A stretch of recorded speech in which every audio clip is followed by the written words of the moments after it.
money, things like that. Great fun. Today is the workout. Now, Andy, we've done it before. It's not your first rodeo or workout. What are you expecting tonight from these fellas? Not an awful lot, to be perfectly honest. We generally don't see fighters do much. It'll vary as to where they are with their weight making, if they're having to make weight, as to how much they'll want to do. It's not all that warm, so it'll be quite hard for them to get a sweat on. Other weeks we've been here, it's been warm in the evening, so if they wanted to loosen up and get the sweat, get perspiring freely, then they've been able to do that. But you won't really be able to do it tonight, so I don't think we'll see many people do an awful lot. Well, what we did see last time from Artur Beterbiev was that workout where he's like doing this stuff on his fist and doing all that. I'm sure you boys can both do that like in your sleep kind of thing. Do you think we'll get any more of that tonight? No, very unorthodox, but I think we'll probably see that again. It's kind of like his party trick, isn't it? And it conserves energy. He's not going to hit pads or anything like that. I think we'll see more of the same. There's no clues though, right? No fighter is watching another fighter and thinking, so they're not going to see anything that they haven't seen before, right, Johnny? Beterbiev, apparently fight week, I get a fast fight week. He does it for his health. I'm supposed to do it to help maintain his weight. His training regime suits him. Bivol will be exactly the same. Nobody will be able to see something they didn't. I think at the tournament, Bivol said he learned more about himself after the last fight than he did about Beterbiev. So what is he going to do? He knows he's going to come in at a higher pace. He knows he's going to come in at a higher intensity. But he also knows that Beterbiev is a consistent, strong fighter from round 1 to round 12. Listen, one of the stories that has emerged, that's of course the main event, Beterbiev-Bivol. One of the new stories, Shakur Stevenson has a new opponent. It was meant to be Floyd Schofield. He's unable to take part. He's been pulled out of the event. And guess who gets the call? Josh Hadley from Doncaster. Thoughts? It's fantastic.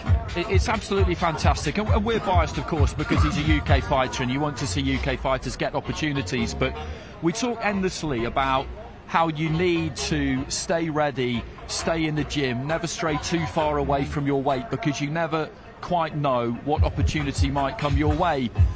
And he's just evidence of the fact that if you actually do that, then you never do really know what might come your way. He took that chance against Mark Chamberlain. He had decent notice for that, and he won the fight against all of the odds. That got him ranked in the top 15 with the WBC, and now he's able to step up and take this at short notice.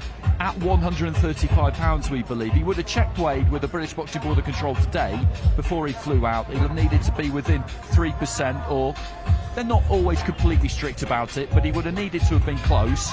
And then if he makes it on Friday, on Saturday night, he fights for the WBC Lightweight Championship of the World against Shakur Stevenson.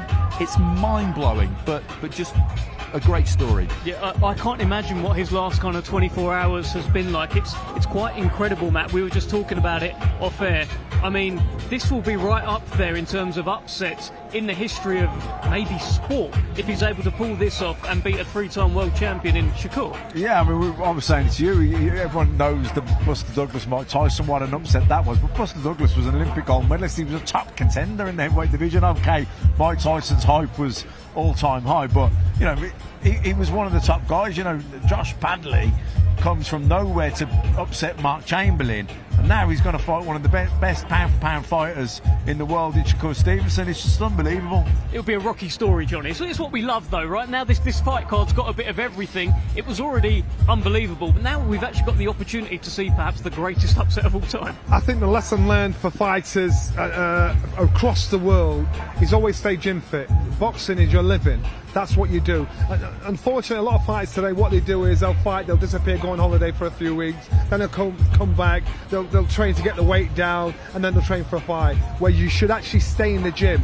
And so if you look at what's happening with Josh Hadley, he's probably getting ready Saturday night to have his mates round, let's have a little drink, have a bit of pizza, enjoy the show. Then all of a sudden, he is the show.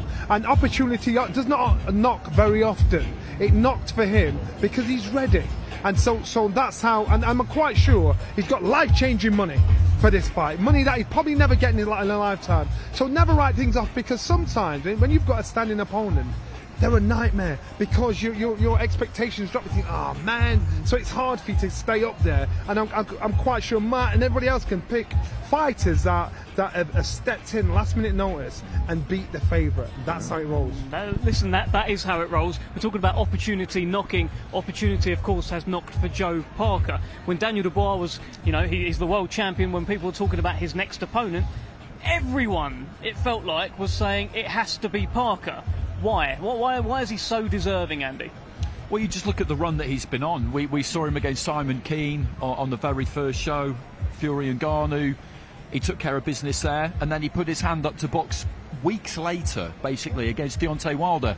And the plan was that Wilder would beat him, Joshua would beat Otto Wallin, and then the two of them would fight in March. People forget that. That was the plan. Joseph Parker was brought in as someone who would give him a bit of a run, but wouldn't win. And he did win. He upset the odds, and then he went in against Zhilei Zhang, another massive puncher. Again, he was an underdog, and he won. And those are two big names that he's taken down, so his form is there for all to see. He's completely deserving of the opportunity. If somebody had got it ahead of him, I don't think it would have been right. It's been one of the great features of Riyadh season. Winners stay on, you take the opportunity, you seize it, you do. Even if you lose but give a great account of yourself, there's the high likely you'll be back with another opportunity. There's a synergy with actually both of their stories. Dubois and Parker both have been in fights recently that they weren't expected to win. Maybe they weren't supposed to win. They've come through, and now they meet at the top of the mountain. Usyk's just above them, but where they are now. The heavyweight landscape is constantly changing, and we can see the other young guns coming over the hill, far in the distance. So this time last year, all the talk was Joshua, it was Fury, it was we were talking Ngannou. It had one professional fight. It all changed now. Now look how life's changed. And so you've got this young liner, 27-year-old Danny Dubois, that shocked the world in regards to how he is, how he approaches it. That trigger-esque kind of mentality. He's no idea what's going on, but he's loving what he's doing. You've got Josie Parker, 33 years old, stepped in, been in there with everybody, sparred with Tyson Fury, good mates with all the champions that are there, has all the experience that you can't buy or pretend to have. So now he's going in against a young gun. He's a mix of Zhang and Deontay Wilder, but he's a younger version. Remember, those boys are near 40. This guy's near 27 years old, has a punch power, has the attitude, has the hunger, has the desire, and he's dangerous. And he brings pressure as well. He's not afraid to let his shots go. It kind of runs red lights. Yeah, no, he's impressive, he's exciting, he's an athlete, and he's got a good jab. He punches in combinations, body shots as well. He's really he's in great form at the minute, Dubois. He's in great form, as is our MC Thomas Treiber. Let's head over to him and get this workout going. Kingdom of Saudi Arabia. We would first like to thank the Kingdom of Saudi Arabia and the custodian of the two holy mosques, King Salman bin Abdulaziz Al Saud, His Royal Highness the Crown Prince Mohammed bin Salman, and His Excellency Chairman of the General Entertainment Authority, Jia, Turkey Al-Sheikh. This great event is being brought to you by Riyadh Season and the General Entertainment Authority, Jia, with Frank Warren for Queensberry Promotions, Eddie Hearn for Matchroom Boxing, Bob Arum for Top Rank Incorporated, Gold Star Promotions, Oscar De La Hoya's Golden Boy Promotions, Boxer, World of Boxing, Warriors Boxing, and Sella. Along with their great sponsors: Saudi Tourism Authority, Saudi National Bank, STC, Dr. Suleiman El Habib Medical Group, Saudi Airlines, New Muraba Development Company, Tauniya, Hunger Station, Lucid Motors, and Al Tanfidi. A big thanks to those great sponsors. It will be shown worldwide and in the UK on DAZN, and also in the UK on TNT Sports Box Office and Sky Sports Box Office. And now, boxing fans, let's get the workouts started. Our first two fighters competing this Saturday in a scheduled 6-round super featherweight contest. First, we will welcome, undefeated with 2 victories, He hails from right here, Riyadh, Kingdom of Saudi Arabia. Let's welcome mighty Mohammed Alakel. Well, here comes mighty Mohammed Alakel, one of the new flag bearers for Saudi boxing. He's a cool character, doesn't say an awful lot, but the feeling from the Joe Gallagher camp, from that gym, is that he's a very talented young man. That's the vibe, that's the word we get, and he's engaging too. He's got some personality about him. Joe was telling us about him before his professional debut, how he travelled over to the UK to do a degree, so he's used to being away from home. He lives in Manchester, trains at Champs Camp, has been around a few different destinations with Joe Gallagher, learning off some really good fighters. Obviously, he was around Roberto Duran the other week. Don't get an awful lot better than that. No, it really doesn't. And you can see here from what he's doing in the ring, he's not going to do an awful lot. And I think this will be fairly typical of what we'll get, because largely I think to do with the conditions. It's not really that warm, so as I said before, the opportunity to loosen up and get the sweat flowing freely just isn't really there. Tell you what, he's had quite the start to his professional career in terms of the events that he has boxed on. He made his debut on the undercard of the first fight of Beterbiev Bivol 1. His second fight was on the undercard of Fury Usyk 2. His third fight is on the undercard of Beterbiev Bivol 2. That's not a bad way to start your career, Andy. It's amazing, really, when you think about it, and I'm sure he's very appreciative of it. It does bring a lot of eyeballs, it brings some scrutiny, but it brings some great experience of just rubbing shoulders with fighters like that throughout the course of the week. You're in the same hotel as a lot of them. You see them every day, basically, and you get an idea of how they go about things. And it's not just in the public moments. You'll see them in unguarded moments. You'll just see how they conduct themselves, how they're taking care of themselves, how often you'll see them drink out of a bottle of water, all that kind of stuff. You just get a really behind-the-scenes, fly-on-the-wall look at how someone like Artur Beterbiev and Dmitry Bivol, for example, how they take care of themselves and make sure that they get through these few days, giving us what we need, giving the promotion and the event what it needs, whilst giving as little energy as they possibly can to all of that. Absolutely that. You can see under the watchful eye there of Joe Gallagher.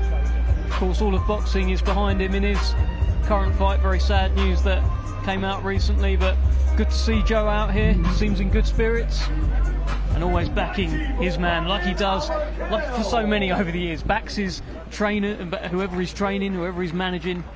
You'd want Joe in your corner. 100%. He's absolutely dedicated to the sport and to his fighters, and he always has been. Well, Bob, a couple days away from your big fight. How are you feeling going into this? Yeah, I'm feeling good. All the hard work is done, and I'm just looking forward to putting on a show for my fans. Joe, you're here training Mohammed. I know you just recently revealed your cancer diagnosis. A lot of people certainly concerned about your welfare. How are you feeling? Yeah, good as gold. Life goes on as normal. I'm really looking forward to Mo's fight now. His third fight on the big stage. Huge thanks to Turk, Spencer, James, everyone at Gold Star Promotions for getting him on it. And I really do feel we have a talent and possibly Saudi's first world champion in another 8-10 fights. So you've seen a lot of good fighters. What do you like about this young man? His dedication, his application, he's willing to learn. We've had Roberto Duran in the gym for the last 2 weeks, giving him advice, and Mo's been like a sponge. He's absolutely soaked it all in, and how can you not with a pound-for-pound legend like Roberto Duran? So Team Duran are here. They'll be with us in the gym tomorrow, and we look forward to another good performance Saturday night. Mohammed, that's a lot of good minds you've got in the gym around you. What have you learned from Joe and from Roberto Duran? Yeah, I've learned a lot, good experience, and yeah, I'm very happy and thankful. Good luck on Saturday, and Joe, we're all certainly rooting for you. Yeah, no problem. Life goes on, and we'll just make the best of what it is. Thank you very much. You got it. Cheers, thank you.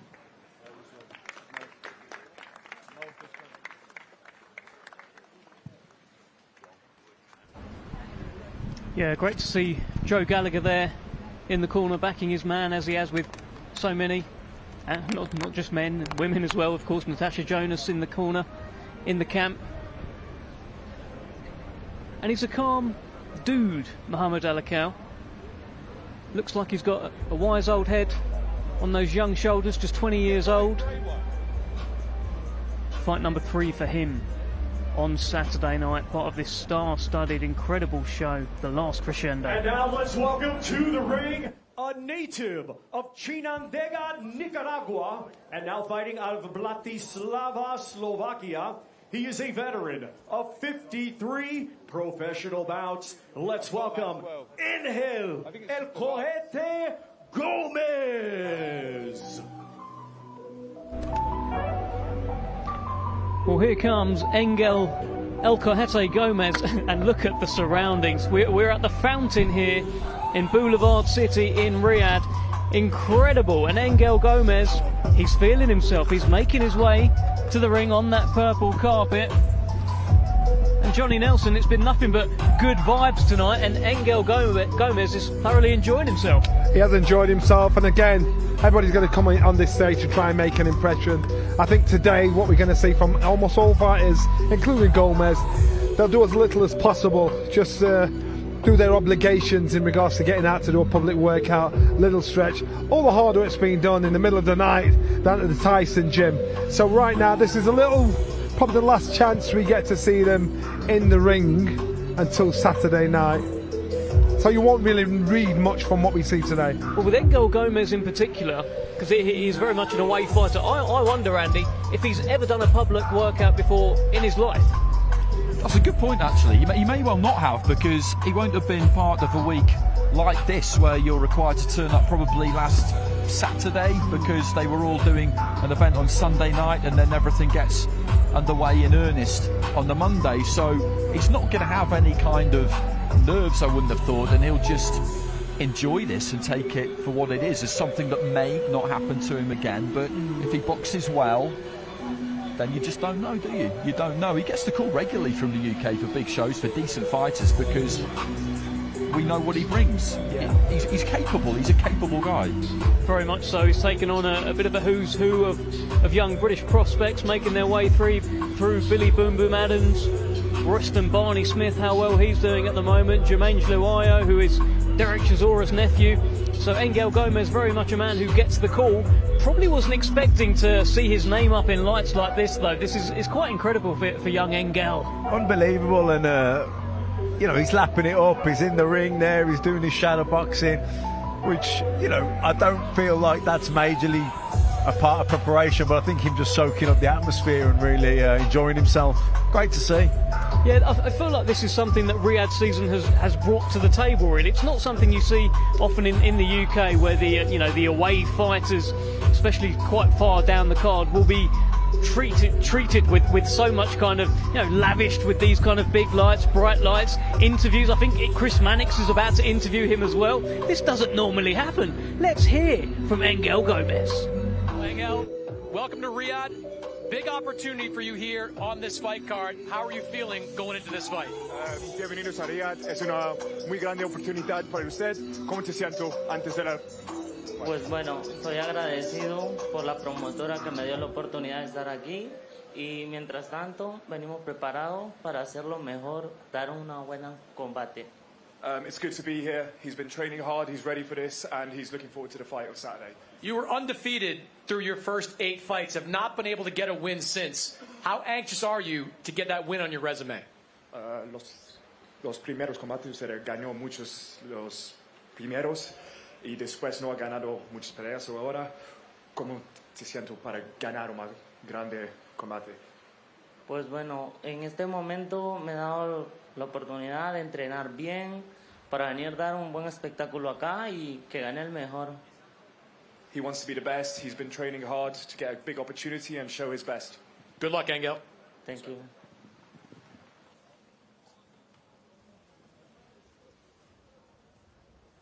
Shout out to Louis Fentner, part of the Queensbury team, works in Frank Warren's office. Our next fighter competing this Saturday in a scheduled 6-round welterweight contest. He is undefeated with 6 wins, 1 draw, 1 win, coming by way of knockout. He hails from right here, Riyadh, Kingdom of Saudi Arabia. Let's welcome Ziyad Almaayouf. Well, never fear, because Zizo is here. And look, he's been talking about how he feels like he's a superhero when he fights here in Riyadh. He brings that Saudi flag to the ring with him. I've referred to him this week as a flag bearer. Today, he is literally that, Andy. He absolutely loves it. He loves it. He loves the responsibility. He loves the eyeballs that are on him. And he loves to fight as well. He's got this habit of turning fights that I think are supposed to be not necessarily straightforward, a bit of a test, but one that he's supposed to come through incident-free, of turning them into raging straighteners. That's basically what he does, and it's great for us. I think Buddy McGirt, I said it yesterday, will be kind of hoping that maybe on Saturday it won't be quite that eventful, that he'll use the jab, that he'll stay nice and compact, and he'll just get the job done, take care of business and take as little as possible. But I wouldn't put my house on it, because if he doesn't start that well and the other guy gets a little bit of a sniff, then he'll set his feet and we'll get what we've got from him before. That's kind of what we like to see, though, isn't it? I know, his trainer probably won't particularly enjoy that, but for the viewer, I'm a bit of a fan of that. Oh, great for us. He's not a difficult man to draw into a war. But like you say, from a fan's perspective, happy days. And there's that superhero pose from Ziyad Almaayouf. I'll tell you, that will be some photo. And what's great about him too is that we'll hear him with Chris in a second, with Chris Mannix. Chris Mannix could wander over to him and just hold out the microphone. He doesn't even need to ask him anything, and he'll just give you a seamless couple of minutes about how he's going to be the king of the boxing world. 100%. Let's hear from him. Well, Zizo, I know you were disappointed with the draw last time out. What have you been working on during this last camp? Was disappointed. Now I know that this is what I needed, what I wanted, but we only learn later on, and that's what I love about this journey. I am the first ever Saudi pro fighter. I'm going to have bumps on the road, and I love being the first, and I want to be the first world champion, and I want to do so many firsts, but what's more important is to be the first of many. I want to show the younger generations coming after me that when you have these small bumps on the road, you just keep going. Persistence beats talent, persistence beats even hard work. But I learned a lot from my last fight, regardless of the decision, and that's the mentality I'm going into this fight as well. Head movement, defense, but all that will not work if I'm not calm and composed. As long as I am calm, composed, and I am not a victim to the pressure, I'm a superhero because of the pressure. And that's what I want to feel. I did a long training camp in Liverpool. I feel like it's blown back the spirits into me and the confidence, and I can't wait to fight. I love this journey. The day I get used to it is the day that I've failed myself. You're an easy interview, Zizo. Good luck to you. Thank you, Chris. I've got to say, some of the things he says, it's quite inspirational. It feels like you could just sort of write it down and make an Instagram meme out of it and get a load of likes. Big fan of Zizo. It's impossible not to be.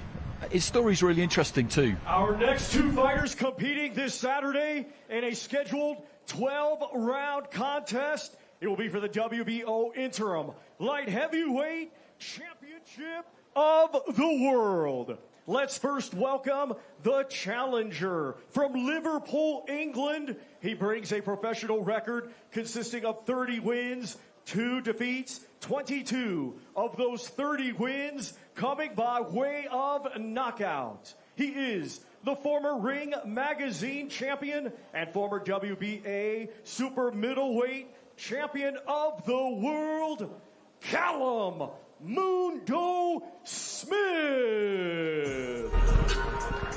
Well, he has the credentials, he has the talent, he has the experience, and he has the ambition to become a two-weight world champion very, very soon. The WBO Interim Light Heavyweight Championship on the line on Saturday as Callum Smith takes on Joshua Buatsi in an incredible fight. So did you hear that ring announcement? Did you hear that resume? So that makes people understand how serious, how big this task is, how big this fight is. At this stage, it's on 4:45 on Sky when we come on. We warm up with a 6th round or something like that, but we got Smith v Buatsi. at that time on a Saturday night, this is the whole filler no matter what. This is the top of the bill card. And this kid, you look at his knockout reel. The next one to his knockout reel is going to be Deontay Wilder. His knockout reel is mad. So this fight happening now, people need to be paying attention. Get around your TVs early. Be prepared to sit down, get your popcorn. Saturday night, what a way to start it off. Absolutely. He's done so much in his career. Former Ring Magazine super middleweight champion, won that Muhammad Ali trophy as well. Just in the Beterbiev fight, there's a feeling that maybe he wasn't quite at his best, but of course against Beterbiev that would have been a difficult task even if he was at his best. Yeah, absolutely. Beterbiev a beast, but hearing afterwards, and fair play to Callum, he never made excuses or anything. It was only well after the fight that it came out that preparations weren't ideal. And if he still has the fire burning, and he says he does, you know, this is a proper fight. No, it absolutely is that. Taking on Joshua Buatsi on Saturday night, the unbeaten Joshua Buatsi. And we'll be hearing from Callum Smith very, very shortly as he just strikes a pose for the cameras. He's put a fair bit of pressure on himself in this one. Let's hear from Mundo.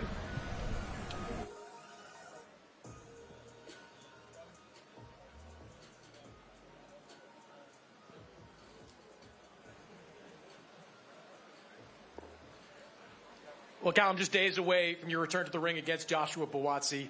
You know, you contemplated retirement for a couple of days after the Artur Beterbiev fight. What made you make the decision to keep pushing forward?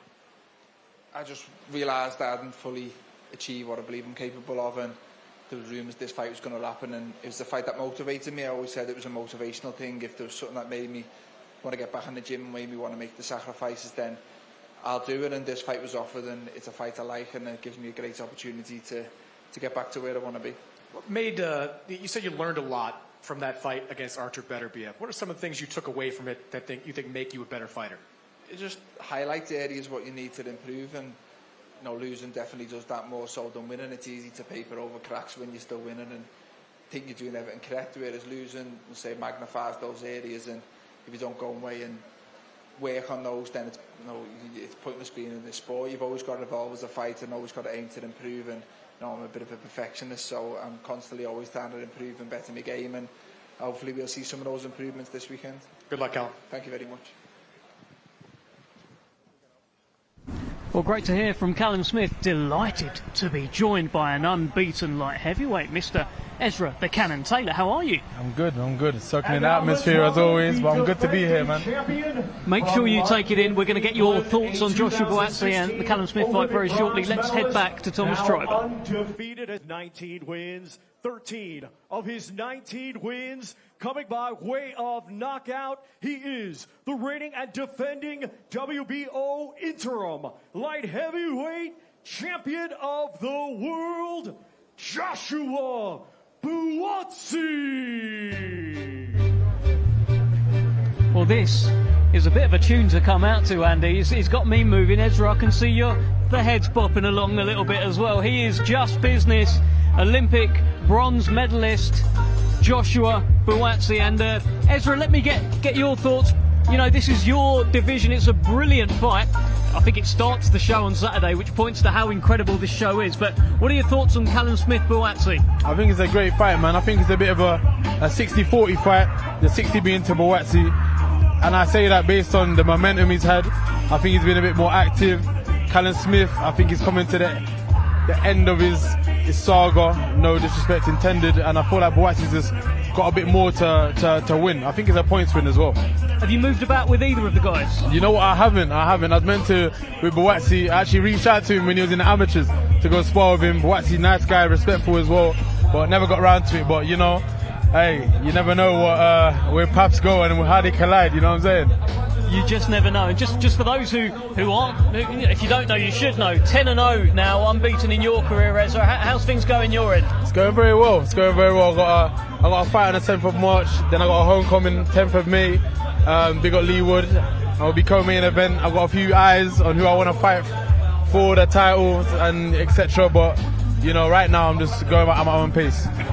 There's a lot at stake here, isn't there? Because you mentioned there that Buatsi's career could have moved a little bit quicker. He doesn't like to hear that, but it is actually true. If he wins on Saturday, then you could say, actually, it's been paced really well. But if he loses, then it's quite a long way to fall. If Callum loses, then it's not impossible that he could call it a day.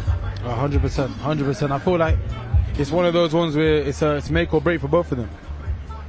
Well, let's hear from JB. I'm sure he's just business.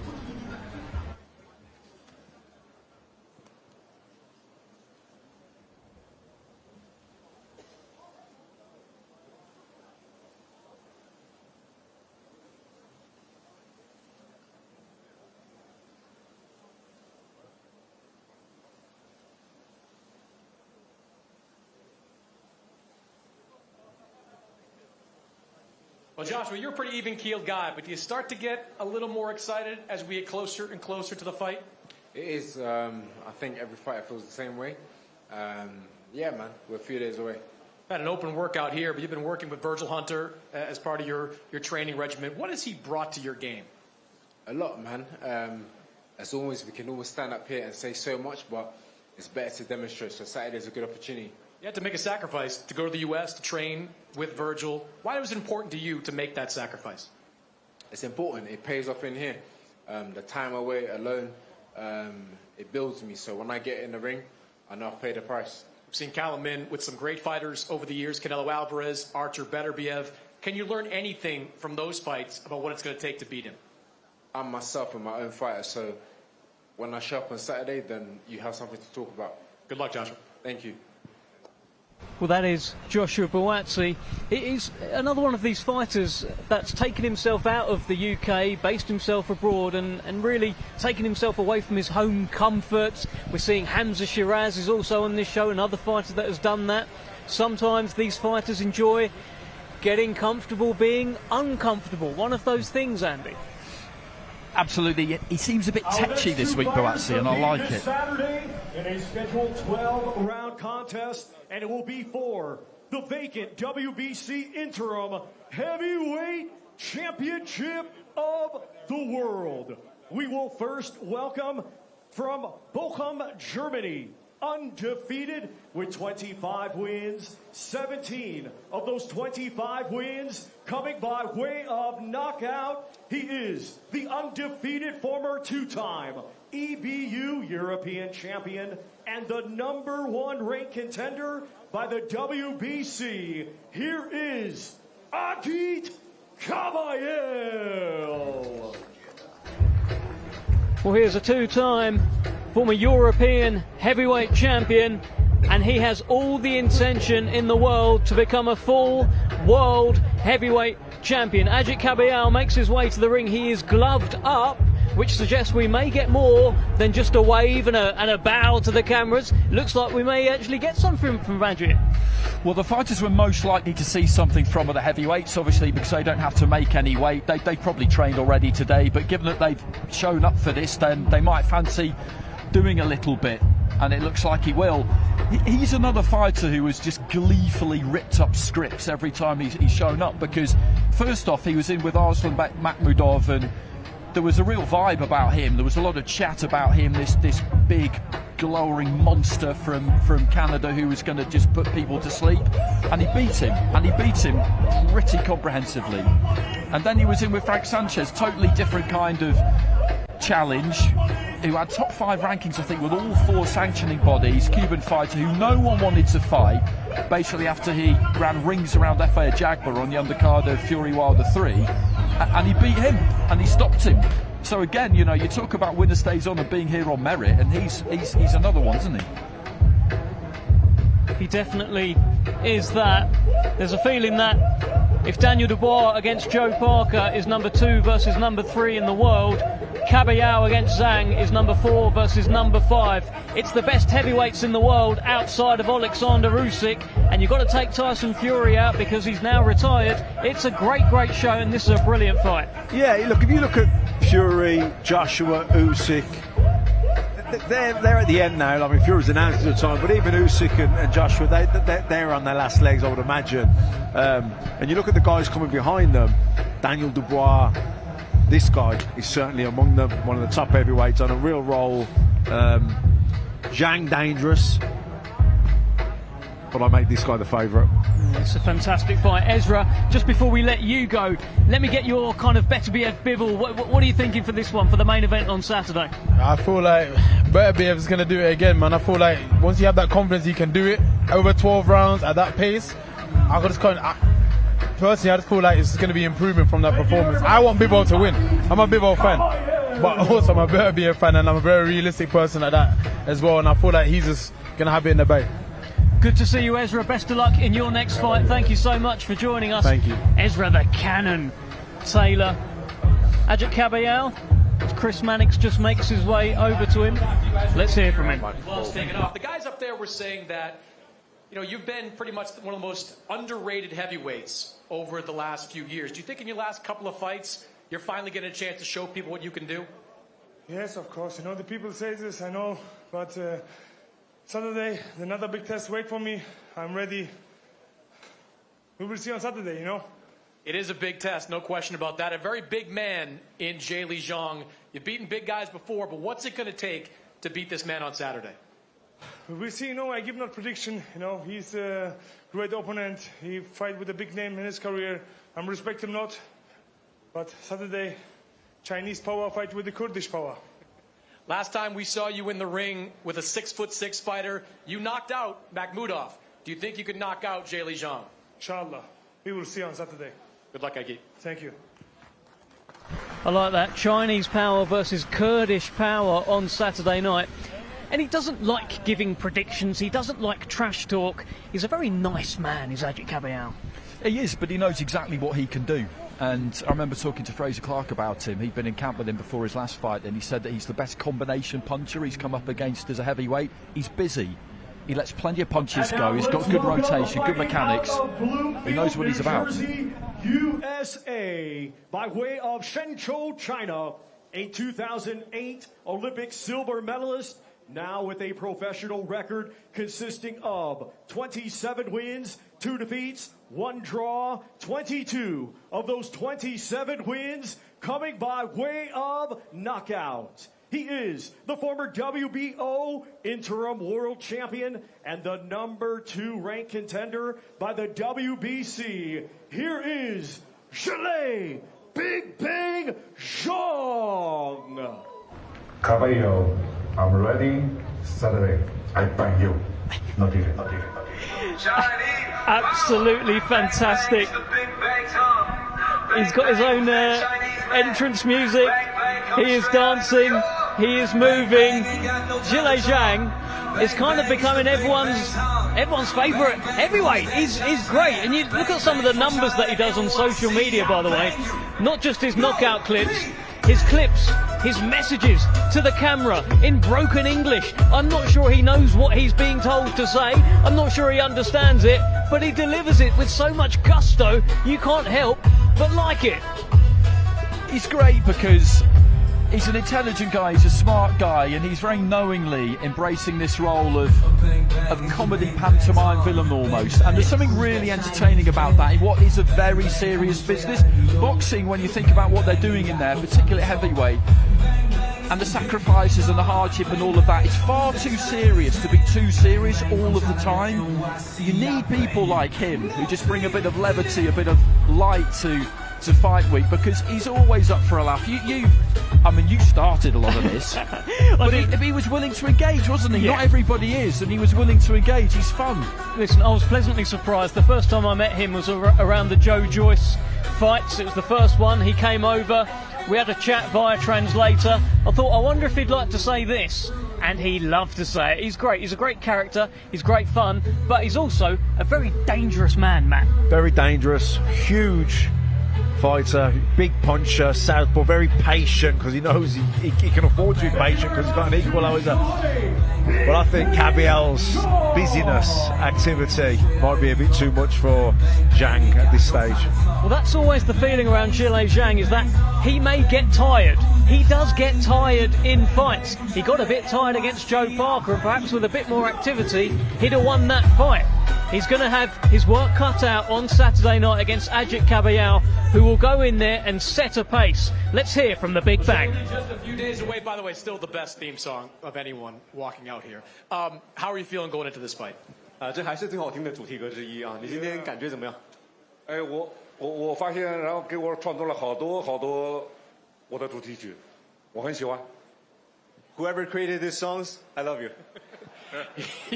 Your relationship with your trainer, Sean George, goes back to your days in the amateur ranks. Your career as a pro has really taken off since he's become your full-time trainer. What has he brought to you? What's made a difference? 你跟老肖是从业余时期就一直到职业时期，那最近他这么几年的时间，给你带来了什么变化呢？带来很多变化，带来了现在有时候约比赛都约不上，然后很多人都逼战我。然后前2天我还告诉他，我说你把我练得太强大了，然后都不愿意和我打。Well, I blame him for making me the most avoidable fighter in the division. But I love him. We saw you look kind of not so great against Joseph Parker, and you looked brilliant against Deontay Wilder. What Zhilei Zhang can we expect on Saturday? 跟帕克的这一场呢，打的可能很多人觉得不是特别好，跟维尔德打的特别好。这周6会有什么样的表现？比打维尔德更好。Way better than when I was fighting Wilder. Good luck, Zhilei. Thank you. The Big Bang, he gave a shout out to whoever created the song. That is DJ Majestic, who blew Zhang a kiss from the shadows here. Our next two fighters competing this Saturday in a scheduled 12-round contest. It will be for the WBC Interim Super Welterweight Championship of the World. Let's first welcome the challenger from Khiva, Uzbekistan, a stellar amateur with over 300 victories. He now has a professional record of 10 wins, just 1 defeat, 1 draw, 7 of those 10 wins coming by way of knockout. He is the former WBA Super Welterweight Champion of the World, Israil the Dream Madrimov. Well, here comes Israil the Dream Madrimov. So much talent on this show on Saturday night, and Madrimov very much fits the bill. An elite talent making his way, of course, takes on Vergil Ortiz on Saturday. WBC Interim Super Welterweight Championship will be on the line. And I'm delighted to have with us, well, I mean, I hope this stage here has been reinforced because the Big Bang is in town, joined by Sean George, his trainer, and joined by Kurt Lee as well. Great to see you, gentlemen. How are we? Pretty good. We're pretty good over here. We're ready for Saturday night. Listen, this fight is tremendous against Kabayel. Kabayel has been taking people out with body shots. Are you wary of that, Zhilei? 卡维尔都是以基辅拳获胜的，你担心他的基辅拳吗？我不担心他的基辅拳，他的基辅拳在我这里毫无用处。I'm not worrying about that. It won't work on me. And why is that? Is that because you're too clever, too quick with your hands? You're going to counter him? Is that the plan? 为什么毫无用处？因为你想要赢击，还是你想要怎么样的？因为他打我的腹，然后我就打他头，看哪个疼。If it goes to my body, I go to his head. That's that simple. See what hurts more. It's a fantastic fight, Sean. How's it been like preparing for Agit Kabayel, an unbeaten heavyweight who's on a bit of a tear at the moment? Zhilei been motivated. We want a world title shot, and he's in our way, so we're gonna go right through him. Parker was a big challenge. How much has he improved since the Parker fight? He's always been good. He just had a lapse. It wasn't his best performance, but I think that right now Zhilei's locked in. This is going to be the best performance you see out of Zhilei. And Zhilei, we saw you. You were dancing, you were moving, you enjoyed the music, didn't you? 今天感觉很快乐啊，也喜欢听这歌。Yeah， 这是我的专属歌曲，非常好听。Yeah, this became my theme music. I love it. Best of luck to you on Saturday night. Great to see you, Zhilei. Thank you. Oh, look at that size of that man's hand. Let's head back over as Chris Mannix joins Israil Madrimov. Israil, first off, you turned 30 years old this week. Happy birthday. How do you feel in a new decade of life? Поздравляю тебя с днем рождения. Как ты чувствуешь себя с наступлением новой декады? Assalamu alaikum, everyone. Hey, I'm feeling great. You know, this month for me it's especially my birthday, my coach's birthday. You know, my brother's birthday because it's especially months and especially fight. Inshallah, I'm feeling great. You fought a very competitive fight against Terence Crawford. What did you learn from that experience? Что ты извлек из боя с Теренсом Кроуфордом? I want show inshallah on Saturday this plan. You're fighting a young, very strong fighter in Vergil Ortiz. What kind of fight are you expecting? Ты дерешься с очень молодым и агрессивным бойцом. Какой бой ты ожидаешь? Interesting fight for me, my career, because you needed see this fight. Good luck, Israil. Thank you so much. Is Israil Madrimov in good spirits? It's his birthday this month. He's smiling. He's happy. He's enjoying himself. He is. You know, that was a good performance against Terence Crawford. You know, he got real physicality and very strong for the weight. Grand Prairie, Texas, USA. He is undefeated with 22 wins. 21 of those 22 wins coming by way of knockout. He is the reigning and defending WBC interim super welterweight champion of the world, Vergil Ortiz Jr.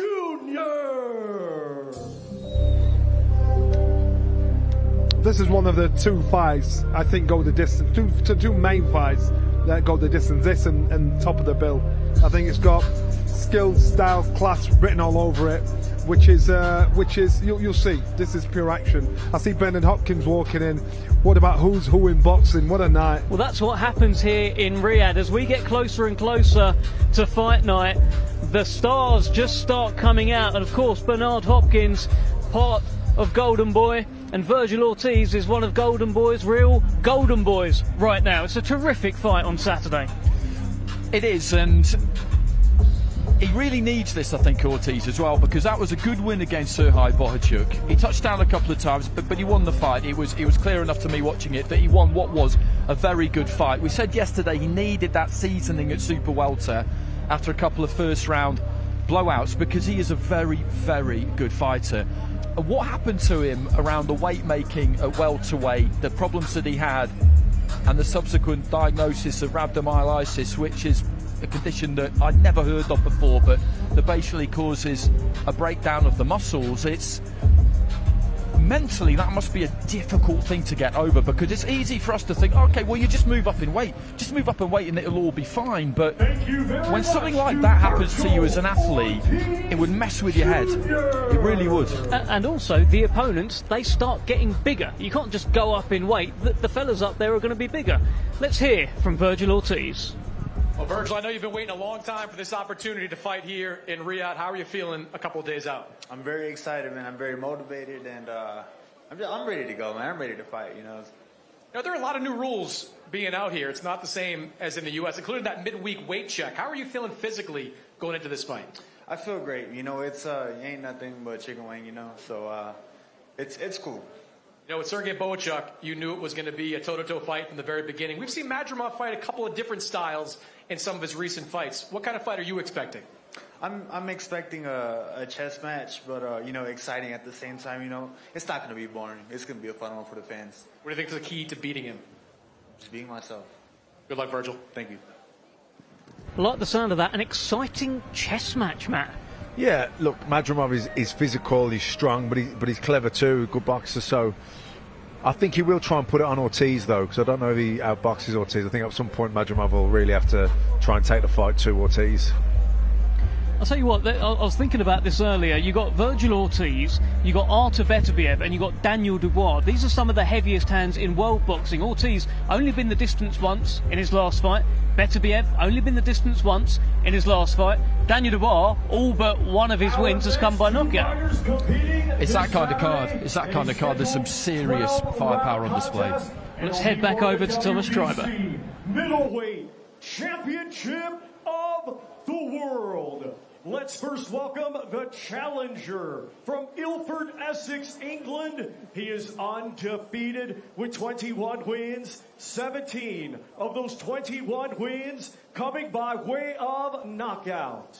He is the undefeated former EBU European, Commonwealth, and WBC silver champion, and the #1 ranked contender by the WBC. Let's welcome Hamzah Sheeraz. I'm the Alpha and the Omega. Well, here comes Hamzah Sheeraz, who has taken it all in his stride this week.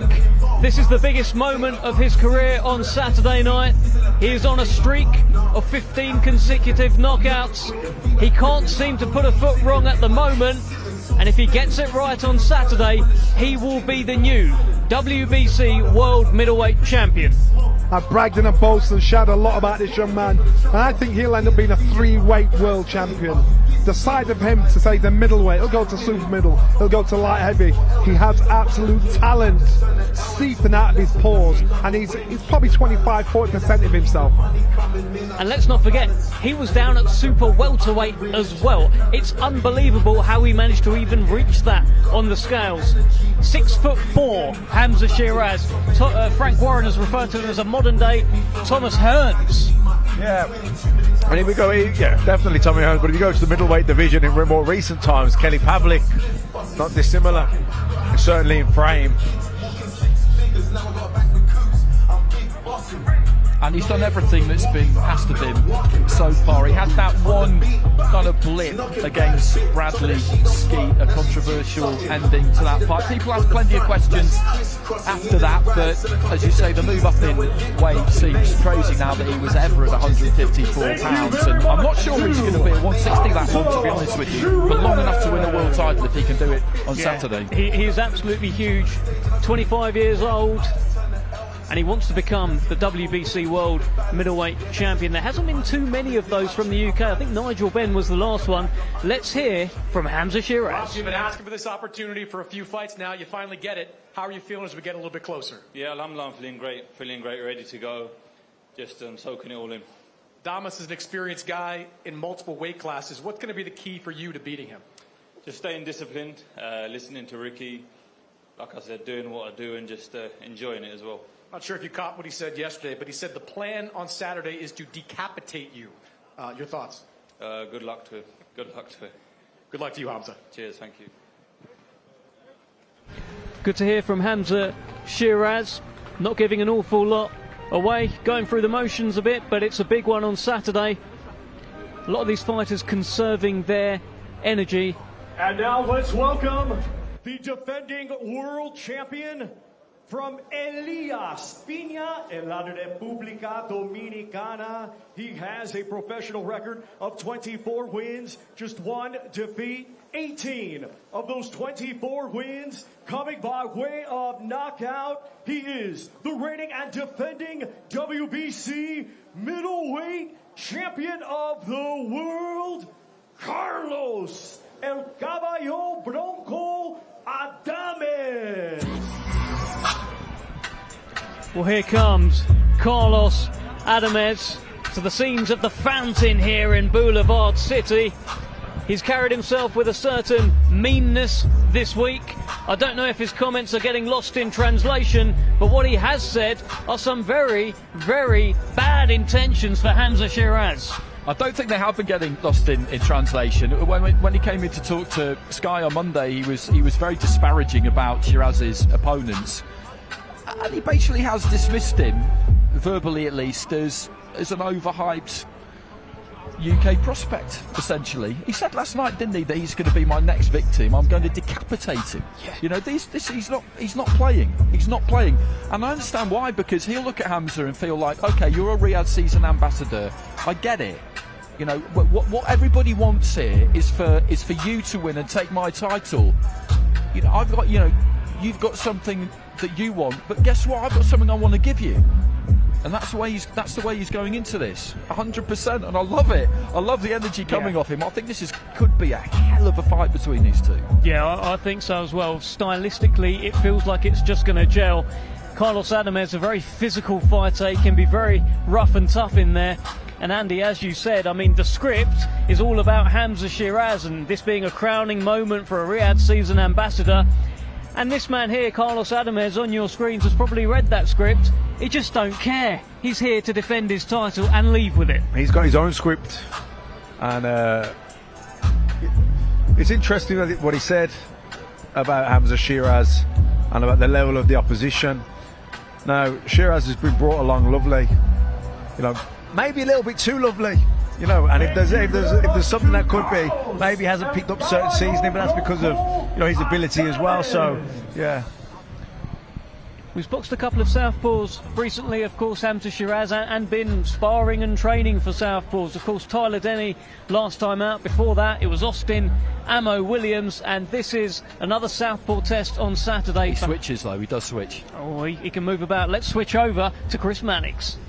Well, Carlos, you have come to Riyadh with a lot of confidence going into this fight. What makes you so confident that you can get the job done? Viniste a Riyadh con mucha confianza. ¿Qué te da tanta confianza que tú vas a poder ganar este sábado? Mi trabajo, mi dedicación en el gimnasio, mi forma de trabajar, mi equipo de trabajo, cómo me manejo dentro del ring, mi fortaleza, todo es un complemento. My work ethic, my team, my hard work, my ability inside the ring, and my whole camp process. We haven't seen you in the ring since last June. How anxious have you been to get back into a fight? No te hemos visto en el ring desde junio. ¿Cuánta ansiedad tú tienes para volver al ring? Tengo mucha. Me siento muy bien, me he preparado muy bien para esta pelea. Pienso que voy a dar la mejor versión de mí en esta pelea. Verán un nuevo Carlos Adame que se enfrenta a todo tipo de retos. Pienso que me siento muy bien. I'm very anxious to get back. I think you will see a different Carlos Adames. I think you will see a great one. That's a big man in Hamzah. What's the key to chopping him down? Es un hombre alto, Sheeraz. ¿Cuál es la idea principal para poder ganarle? Los cocos son más altos y los tumbamos. Pienso que a él lo voy a tumbar también. Coconuts in coconut trees are higher and we can still take them down. Good luck, Carlos. Thank you. Decent little analogy there from Carlos Adamez. Not as much menace as there was yesterday. He's talking about coconut trees, whereas yesterday, as you mentioned, Andy, he was talking about decapitating Hamzah. But I'm looking forward to seeing what he has to say at the press conference tomorrow. Will it be venomous or not? Fighter competing this Saturday in a scheduled 12-round contest, and it will be for the WBC Lightweight Championship of the World. He will be taking on the challenger, Josh Padley. Let's welcome the defending champion, fighting out of Brick City, Newark, New Jersey, USA, a 2016 Olympic silver medalist, now undefeated as a professional with 22 wins, 10 of those 22 wins coming by way of knockout. He is a 3-weight world champion and the reigning and defending WBC lightweight champion of the world, Shakur Stevenson. Well, Shakur Stevenson has had quite the 24 hours. He was preparing to take Floyd Schofield on Saturday night. That's who he thought he'd be fighting. A late change means he's now taking on Josh Padley. I'm not sure where his head's going to be at. He'll fancy himself, of course, to beat Josh Padley, of course, but it's never ideal, is it? I think Shakur Stevenson fancies himself to beat anyone in the world, in any weight division. He's full of confidence, and why wouldn't you be when you're as good as he is? But yeah, it's never... I suppose the biggest thing he's got to watch out for is that he doesn't overlook Josh Padley now, because he's still got to go in there and get the job done, and he doesn't want to sort of take his eye off the ball. That's true, but he does also need to, I think, really put on a show. He was looking to do that when the opponent was Schofield, but I think now the pressure will be on him even more to do it now that Josh Padley's come in as a late replacement. People will expect him to dispatch Josh Padley and not take too long about it and do it in pretty comprehensive, eye-catching fashion, and that brings its own kind of pressure, because he's been criticised quite a lot, really, for somebody who's a 3-weight world champion. People are quick to get on his case and say, look, you know, that's great, but you're not the most entertaining. You want to be this and you want to be that. We need a highlight reel knockout. We need more. That's what people are saying. So the change of opponent, Johnny, is it's difficult for him in a way, or could be. And the opportunity is there to salvage the opportunity to showcase Stevenson. So at least he's still on the bill. He's still in action. Great opportunity for the Doncaster's Josh Padley, but we know where the cards are laid. Shakur, you just can't escape the drama, can you? What have the last 24 hours been like? It's been fun. I mean, I love the show. I love everything about this. I'm still on the card. The show must go on, so I'm ready to put on the show. You actually predicted that Floyd Schofield would not make it to this fight. How did you feel when you found out he had pulled out? I was already kind of expecting it. I knew the kid was scared from the start. I knew he was scared from the jump. When I seen him, he was definitely scared. So I think he a punk. When they brought the name Josh Padley to you, what was your immediate response? Yes, I mean, I watched one round. I'm in shape. I mean, they could have said anybody. They could have said Lomachenko, let's fight. I'd have said, let's do it. So. You say you don't watch a lot of film on your opponents, so you just going in there trying to do you? I mean, I know me at my best could be anybody at their best, so I'm the best in boxing, and I'm going to show y'all Saturday night. Good luck, Shakur. Thank you. Well, there is a man who oozes confidence, and of course he has every right to have that confidence. Former 3-weight world champion, Olympic silver medalist as well. Ladies and gentlemen, our co-main event this Saturday is scheduled for 12 rounds, and it'll be for the IBF Heavyweight Championship of the World. Let's first welcome the challenger. From South Auckland, New Zealand, he has a professional record of 35 wins, 3 defeats, 23 wins, coming by way of knockout. He is the former WBO Heavyweight Champion of the World, Lupe Soliai, La'auli Ale Maliatoa, a.k.a. Joseph Parker. Well, here comes Joseph Parker making his way to the ring, and he's brought a few with him. There are screams here just around the workout ring. Former WBO World Heavyweight Champion has that ambition, wants to become a 2-time world champion, and fancies his chances against Daniel Dubois. Just thinks he's got too much for him, and I think we're going to get 5 minutes out of him, just like Kabayel. Parker has gloved up. He's brought a few with him. I'm expecting a bit of a show. Hopefully. Be interesting, wouldn't it? Andy Lee basically confirmed yesterday that he will be coming in a career heaviest. The target has been 120 kilos, which is 18 stone 12, which is about 9 pounds heavier than he's been at his heaviest previously. And it's muscle that's gone on him. It's been a long process, and they've really thought hard about things in this new phase of his career in all aspects, the S&C, the nutrition, the planning of camps around family and all that kind of stuff. And it looks like he's reaping the benefits, because I think he's happy with every single aspect of preparation currently. He feels like he's in the best possible place to succeed. He's giving himself every chance. Yeah, that is the feeling around Joe Parker, that every time we see him, he just looks happy. He looks content. He looks in a good place in his life. We haven't seen him in the ring since March 2024. This will be almost a year when he sets foot in the ring on Saturday night. But he's been working on himself. Whilst there may be some ring rust, he's been in the gym. He's been training. He's been putting on some muscle. Yeah, and maybe he wouldn't have been able to put on that muscle had he been active with fights, because you're preparing for fights, you can't bulk up as much because you're doing more cardio, etc. So maybe it's all happened for a reason for him.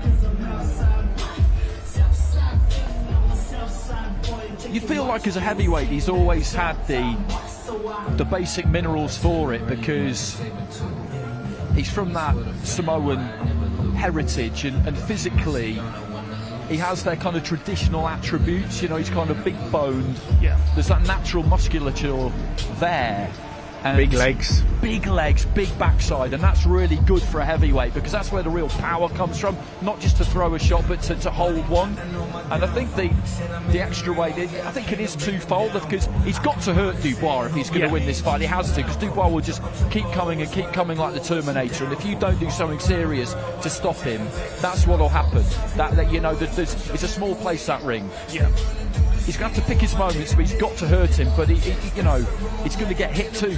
So that extra weight will help him, I think, hold the shot. You know, it's a fascinating fight. This, it really is. Yeah, as you say, he'll have to hurt him and hurt him early because Daniel Dubois is going to be all over him. He only knows one way, does Dubois. But this Joe Parker that we're looking at, it feels like he's a completely different fighter to what he was when he became world champion. That was so many years ago now. Look at him now. Looks heavier, heavy-footed, stands still, more, plants his feet more, and maybe he's just adjusted that, tweaked it for this particular fight. But you can tell, most fighters that have turned up tonight have done as little as possible. He'll give us our 5 minutes of speculation. But you know what? That shows how serious he is. He just wants to get the job done. Every opportunity he can do to improve himself, to prepare himself for Saturday night, he's going to do it. Because realistically, he's actually working on a couple of things here. He could have tapped and moved, tapped and danced, shadow boxed and did nothing, but he's actually working on things. Yeah, I think he is. I think Andy's got a little GoPro on, hasn't he, Andy Lee? So they're probably even filming this and having a look at it later on. It's that kind of attention to detail that you can see really when they do their fly on the wall stuff that they've been dropping on YouTube. You see what they want you to see, but they do show you a lot. You know, it's fairly open because I think they're just so happy with the way that they've got the setup. Yeah, he's terrific across social media, is Joe Parker. He's got those fly-on-the-wall documentaries that you mentioned, Andy, and who can forget the music videos that he's been making. I mean, he kept a lot of us sane during lockdown. It was like a new video every day. And then the call-outs. I don't think he's done one of Daniel Dubois, but he called out Dillian Whyte with a wonderful version of Back for Good by Take That. Him and his pals all together, sat around a car, miming, or at least I think they were miming. Maybe Joe Parker's got a hidden talent of being a great singer too. He's certainly a very talented man, and I'm looking forward to hearing from him. I think Chris Mannix is poised and ready. Let's hear from Big Joe Parker. Well, Joe, I don't think too many people here in Riyadh have been as happy as you to be here. You've been smiling all week long. How are you feeling a couple of days before this fight? You know what? I actually feel fantastic.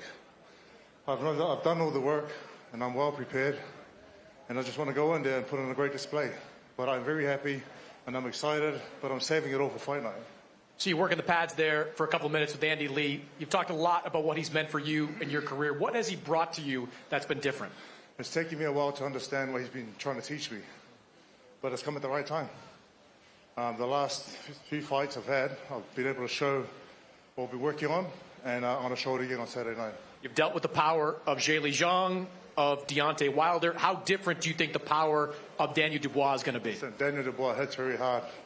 Bring it on. Good luck, Joe. Thank you. I'll tell you what, I love that. Daniel Dubois hits very hard. Bring it on. That is a Joe Parker who is ready, in his view, to become a two-time world heavyweight champion on Saturday night.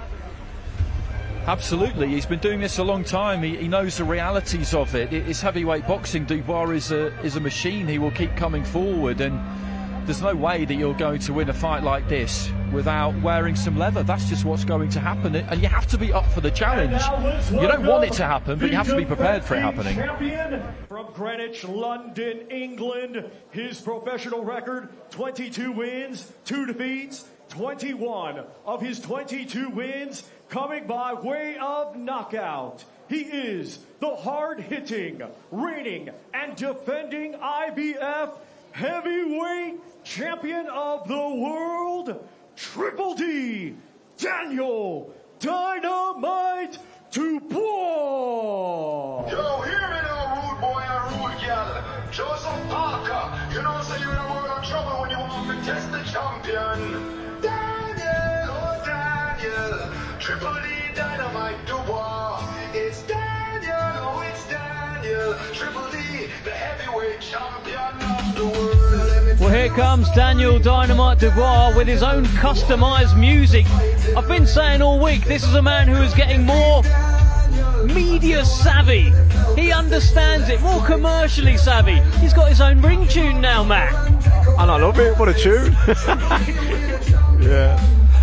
He's really, I think he's just growing into becoming a champion, you know. You can see he walk with a newfound confidence for sure.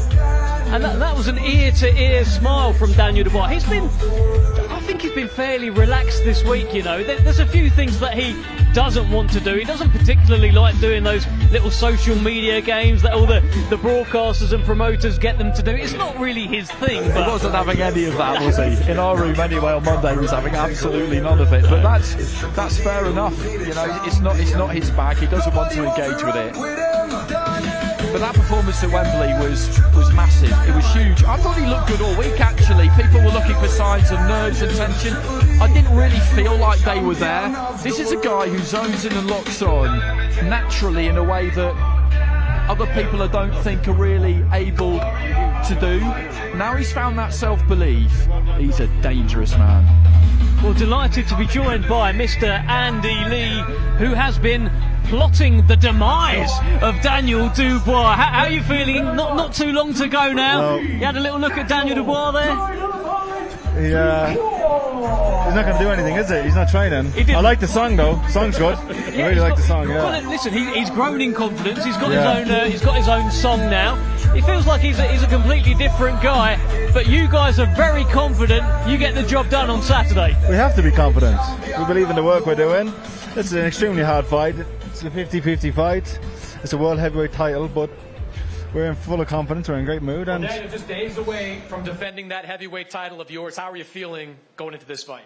I'm feeling confident, ready to go now. It's fight time. Let's go. I was asking Joseph Parker about the impact that Andy Lee has made on him. You've had Don Charles in your corner now for several fights, done a great job with you. What kind of impact has he made as your trainer? I think it's been a team effort, not just Don, my dad, and everyone that's around the team. They're just all working together, and it's powerful. Joseph Parker was just up there, very complimentary of you and your skills. What do you think of Joseph Parker? I'm just ready to fight on Saturday. Let's go. Let's go, man. How important is it for you to defend this heavyweight title? Really important, you know, the step to greatness, really. So, yeah, I'm ready. Good luck, Daniel. Thank you. God bless. Well, delighted to have Andy, a couple of Andys actually with me now as well. It's just dawned on me. Look at this. Andy Clark's over there. A couple of Andy men and Andy Clark. Andy Scott, sorry, Andy. That's every time I do. He's the latest. He's the latest of a long line of people to confuse us. Everyone does that. Listen, tell me this. It's been a while since we've seen Joe Parker in the ring, right? It will be almost a year on Saturday. But it feels like that's actually been a good thing. He's gone away and worked on stuff, right? Listen, everything happens for a reason. I believe that with Joseph. I think there's someone looking down on him and protecting him. And although we wanted to fight, he was forced to rest, and it has been a rest. You know what I mean? Who knows what shape he'd be in had he fought injuries and X, Y, and Z. And like we don't know. We don't know what injuries Dubois might be carrying after all the activity he's had. He's a big man, you know, to move that weight and to have that much sparring and impact on your body all the time can be a little bit of burnout. So we wanted to fight. Joe was ready to fight at any time, but we were forced to rest, and could be a blessing in disguise. Could well be. Let's head back over to Thomas Treiber. Ladies and gentlemen, our highly anticipated main event is a rematch scheduled for 12 rounds, and it will be for the undisputed light heavyweight championship of the world. Let's first welcome the challenger. His professional record, 23 wins, just 1 defeat, 12 wins coming by way of knockout. He is the former unified light heavyweight champion of the world, Dmitry Bivol. No, we're going to go. Sorry. Well, here comes Dmitry Bivol, introduced there as the challenger, and it's been a real while since he's been a challenger, has Dmitry Bivol. It absolutely has. Joseph Parker has joined us up here, and he's got to get away because it's quite cold. Andy wants him to get away. I totally understand. I've been addicted to your YouTube episodes that you've been dropping during the course of camp. It's been great insight. attention to detail in this second phase of your career, as you describe it, around S&C nutrition, the boxing coaching, but also the structure of camp and the family visiting, everything. You just seem like you've got it all down. I feel like I do. The work I've done with Andy and George, and like everything coming together, and I'm finding I've found that balance in life and in boxing and in training and in camp. And when you find that balance, everything is like I'm a happy fighter, which makes me a dangerous fighter. And I've been happy all week because I'm calm and I'm relaxed, and all the work's been done. There's nothing more I could have done.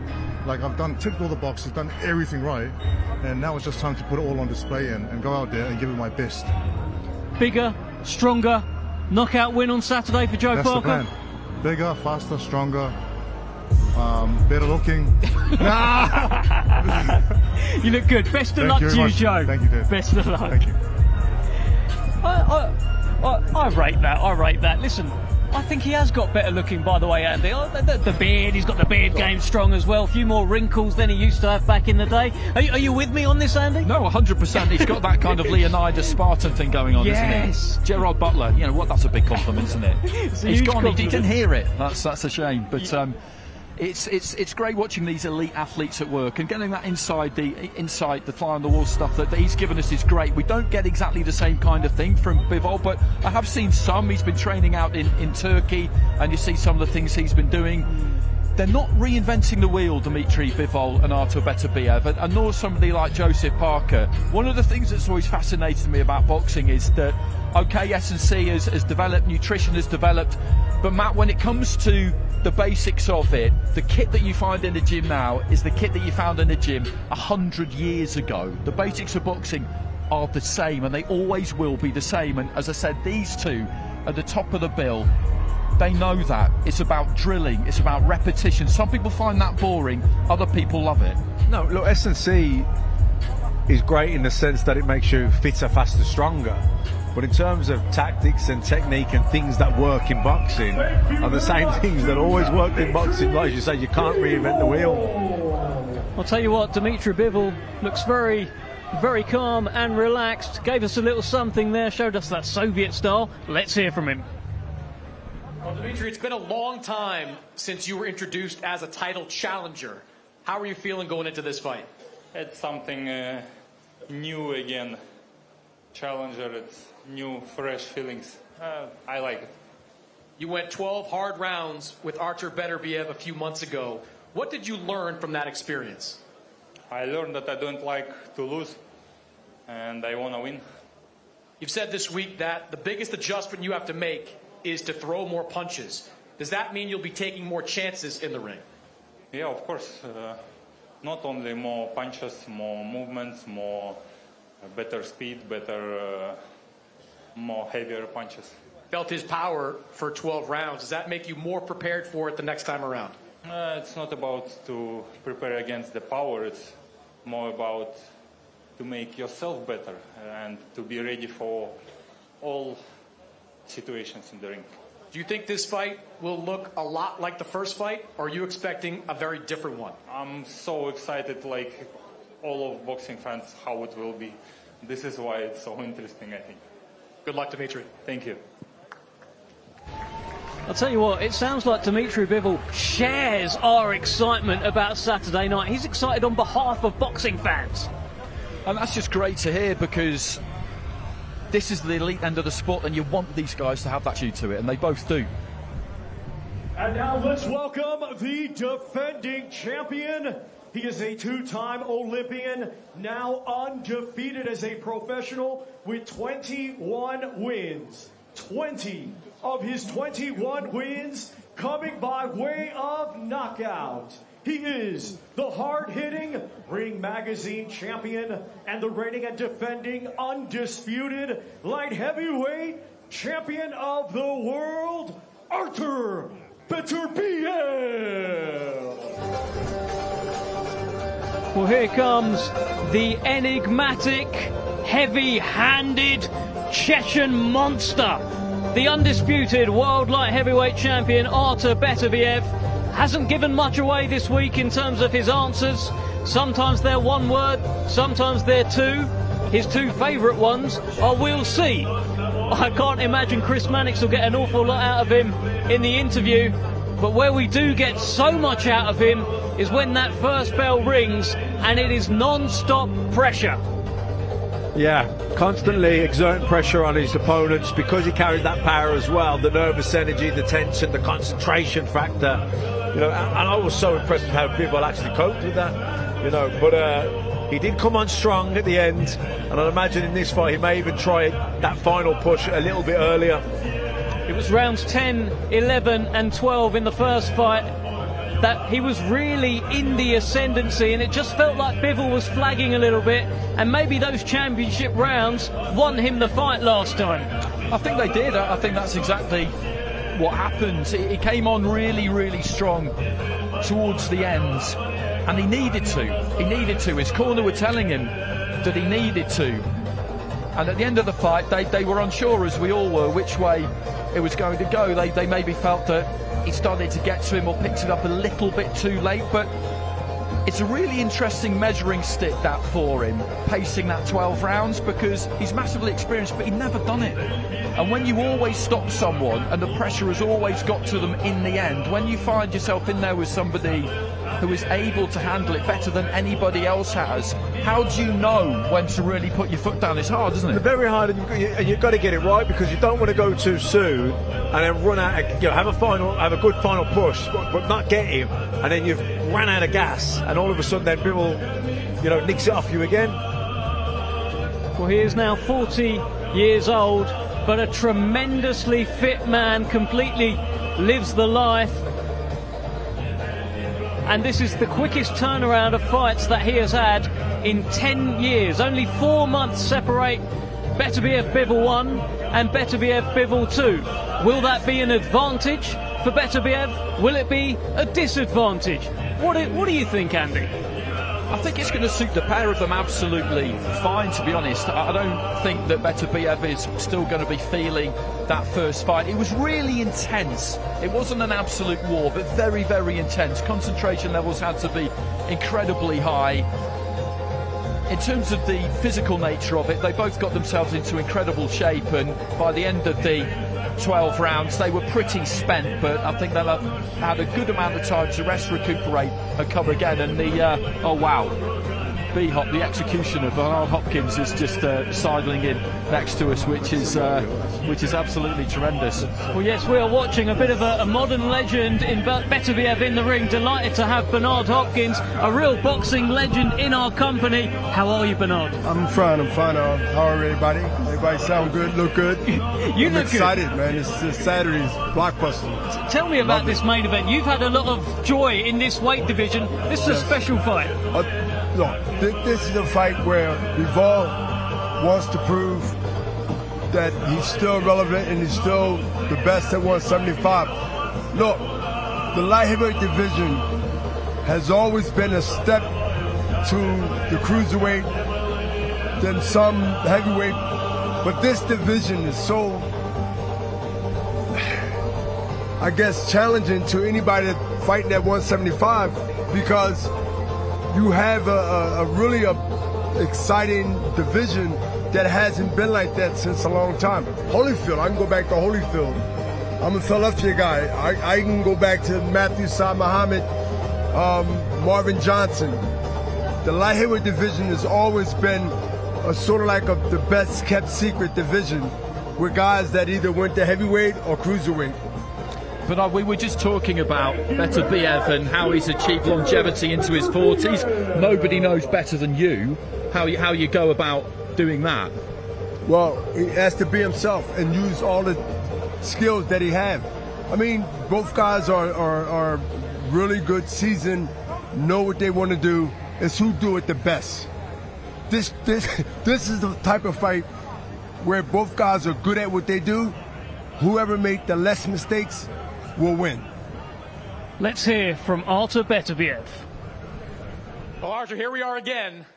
You and Dmitry Bivol, the undisputed light heavyweight championship, just a few days away. How are you feeling going into this fight? I'm not bad. Does it feel any different having experienced 12 rounds with Bivol the first time? You now have that experience to lean on? Yeah, it's different. Yeah, a little bit different, but it's good. It's good experience. You know, after that first fight, both you and your trainer, Mark Ramsey, said you can do a lot better the next time around. What can you do better? Everything. I will try to do everything better.